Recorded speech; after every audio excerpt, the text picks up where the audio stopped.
Cześć, nazywam się Agata i pracuję w Arcus Systemy Informatyczne. Jest to polska firma z branży IT z siedzibą w Lublinie.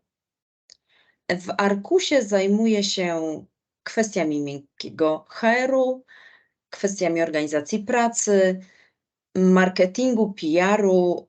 Pracuję także z managementem firmy nad wewnętrznymi procedurami i metodykami. Argus Systemy Informatyczne jest partnerem firmy Microsoft i wdraża systemy informatyczne klasy ERP Microsoft.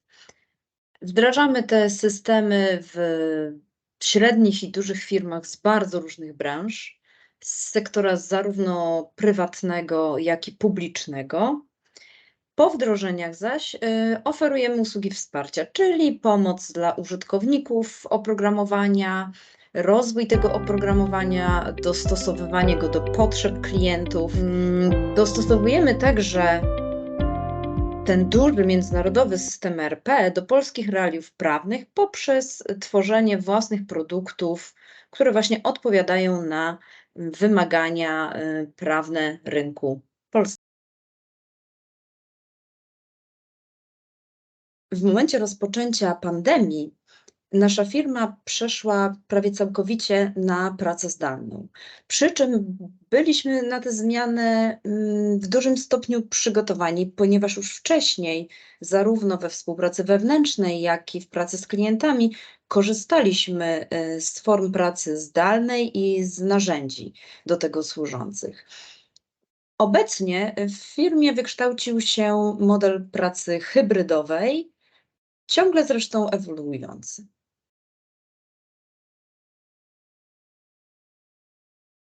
Z rozmów z naszymi pracownikami wynika, że bardzo cenią oni sobie model pracy hybrydowej.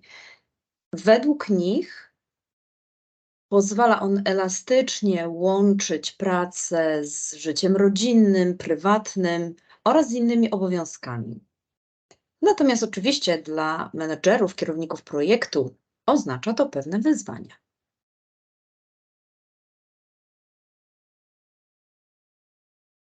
Oznacza to dla mnie zachowanie właściwych proporcji między pracą a życiem prywatnym i dzięki temu trwanie w zdrowiu psychofizycznym. Wiąże się z tym według mnie umiejętność podziału czasu między pracę i życie poza pracą, umiejętność odpoczywania zarówno fizycznego, jak i psychicznego, a z drugiej strony umiejętność skupienia się w pracy, na swoich obowiązkach służbowych. Myślę, że dzięki tej równowadze korzysta także firma, ponieważ, ma pracownika z jednej strony wypoczętego, o dobrym samopoczuciu i przez to efektywnego, z drugiej strony nie rozpraszającego się podczas pracy, sprawami prywatnymi. Pracujemy z pracownikami nad tą równowagą na różne sposoby. Przede wszystkim umożliwiamy pracę hybrydową, która według nas tę równowagę wspiera.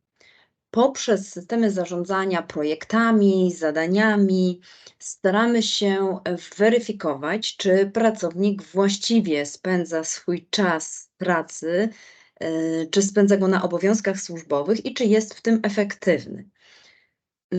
Z drugiej strony, podczas tak zwanych rozmów feedbackowych z pracownikami omawiamy z nimi ich ewentualne potrzeby, rozmawiamy o ich samopoczuciu, o ich satysfakcji, aby zapobiec wypaleniu czy nadmiernemu obciążeniu, w tym pracą zdalną.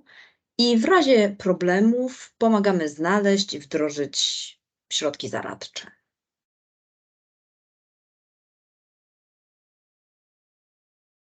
Jeśli chodzi o tę równowagę i jej powiązania z pracą zdalną, to widzimy pewne problemy zarówno od strony firmy, menadżerów, jak i pracowników.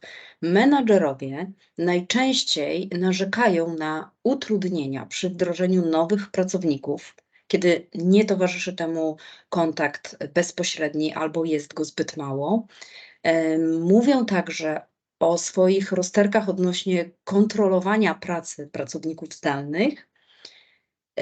Zauważalne są z poziomu firmy trudności w budowaniu i utrzymaniu relacji społecznych przy przeważającej pracy zdalnej. Dotyczy to relacji zarówno wewnętrznych między pracownikami, a tych z klientami. No i oczywiście sama komunikacja. Pozbawiona tego aspektu osobistego spotkania jest zawsze narażona na więcej błędów i niedomówień. Jeśli chodzi o pracowników, to zauważyliśmy, że nie każdy potrafi organizować swoją pracę, kiedy pracuje zdalnie. I niektórzy wykorzystują czasami tę formę pracy w niewłaściwy sposób. Z drugiej strony jest grupa pracowników, którzy pracując online nie potrafią przestać w odpowiednim momencie. Kończą się jej godziny pracy, a oni jakby nie potrafią wyjść, tylko pozostają w tej pracy, komputer jest włączony i nie odcinają się od niej, co znacznie utrudnia im relaks. Widzimy także u niektórych osób pewien spadek formy psychicznej związanej z brakiem relacji osobistych z innymi osobami. Te działania, które podejmujemy, żeby temu przeciwdziałać, to są regularne spotkania, to są narzędzia komunikacyjne, z których korzystamy i które są namiastką tych spotkań bezpośrednich. Są to rozmowy feedbackowe z pracownikami, gdzie omawiamy między innymi tego typu problemy. Częste i jasne weryfikacje postępu w projektach, spotkania statusowe wspomagające zarządzanie postępem, zadaniami, pracą ludzi, no i jasne procedury, instrukcje, metodologia, które pozwalają wszystkim bardziej trzymać się pewnych ogólnych zasad, niezależnie od tego, w jaki sposób pracują. Praca zdalna to rozwiązanie o wielu zaletach, zarówno dla pracowników, jak i dla menedżerów i klientów. Ale niesie ona też ze sobą wiele wyzwań i wymaga naprawdę przemyślanych metod zarządzania. Dlatego na pewno nie zarekomendowalibyśmy tego typu pracy firmie, która po pierwsze nie ma dostępu do nowoczesnych, sprawnych środowisk, aplikacji, narzędzi komunikacyjnych, systemów współdzielenia zasobów, plików, bo bez nich praca zdalna po prostu nie jest możliwa, a na pewno nie będzie skuteczna. Również nie polecalibyśmy takiej pracy firmom, która nie ma doświadczeń w zakresie pracy zdalnej i w której kulturze nie leży w ogóle ten model pracy. Dla takiej firmy nagłe przejście na pracę zdalną będzie bardzo dużą zmianą kulturową.